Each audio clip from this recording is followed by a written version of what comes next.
పవన్ కళ్యాణ్ నువ్వు షూటింగ్కి వెళ్ళేటప్పుడు వెళ్ళంగానే నీ పెళ్ళాం మీ ఇంట్లో పని వాళ్ళతో అక్రమ సంబంధం పెట్టుకుంది అని ఎవరో చెప్పారు, నిజమా కాదా? ఆ బిడ్డలు నీకు పుట్టలేదంట, పని వాళ్ళకే పుట్టారంట. పవన్ కళ్యాణ్ సైకో వెధవకి చెప్తున్నా, ఒరే సైకో వెధవా, నీకు ఒక ఆడపిల్ల ఉంది, ఆ పిల్ల పెద్దదవుతుంది, గుర్తు పెట్టుకొని నేను ఇంకా బతికే ఉంటాను, రక్త కన్నీరు పెట్టుకుంటావు. ఆయనకి 4 పెళ్ళాలు లేదు, నాకు 3 పెళ్ళాలు ఉన్నాయి అన్నావు. నీకు 3 పెళ్ళాలు ఉన్నాయా? 4 పెళ్ళాలు లేదా? నీకు 4 పెళ్ళాం ఉంది. 5 వెయిటింగ్ లిస్టు. తప్పటడుగులేస్తున్న బిడ్డలు కూడా తిట్టించారు కదరా నీచున్నారు.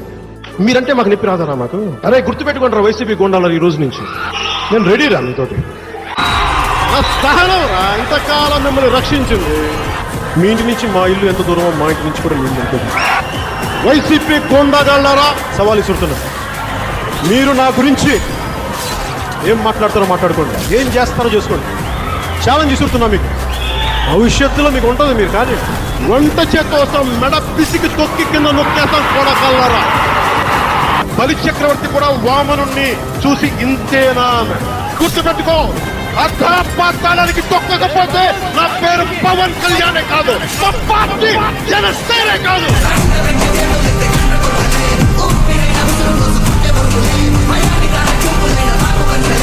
జనసేన అని గుర్తుపెట్టుకోండి.